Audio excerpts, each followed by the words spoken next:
Gazélec Ajaccio 17e, accueille Châteauroux 12e. Match à pression pour l'équipe corse qui a besoin de s'imposer. Une victoire qui ne serait pas forcément suffisante en vue du maintien. 2 points seulement ont été pris sur les 5 derniers matchs par l'équipe entraînée par Hervé Delamaggiore. Et ce penalty obtenu très vite tombe très bien.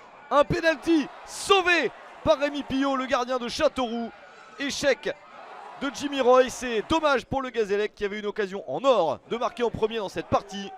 C'est au contraire Châteauroux qui va réussir à marquer grâce à ce penalty obtenu par Alexandre Reynaud. L'ancien Canet a été touché.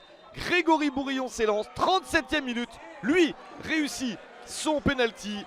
7e but de la saison pour Bourillon et Châteauroux mène à 1-0 à moins de 10 minutes de la mi-temps. Châteauroux qui est déjà sauvé est en bonne situation. Les Castelroussins qui ont réussi à obtenir ce maintien grâce à 3 victoires et 1 nul sur les 4 dernières rencontres.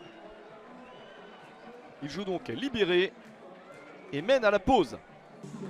En seconde période, le Gazélec doit insister pour ne pas s'incliner, ne pas être en grand danger sur la dernière journée de championnat. La réaction intervient grâce à cette bonne position de frappe. Mais au-dessus pour Ousseinouba. Une de plus. Et celle-ci fonctionne. David Gomis à la 56e minute pour l'égalisation corse. 3e but de la saison pour Gomis. Un but qui relance l'équipe locale. Celle de Nicolas Hussay est dans un moment de match un peu plus compliqué.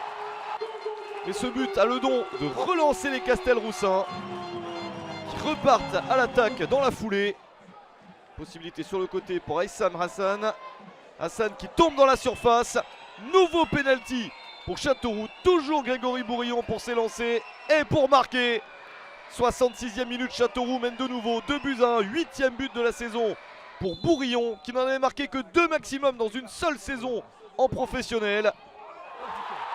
Le Gazélec réussit de nouveau à égaliser à une vingtaine de minutes de la fin, mais le but est refusé. Le drapeau se lève. Le coup dur pour Romain Armand. Une position de hors-jeu est signalée. Dommage pour le Gazélec qui insiste jusqu'au bout. Nouvelle reprise de la tête, c'est sur la barre transversale.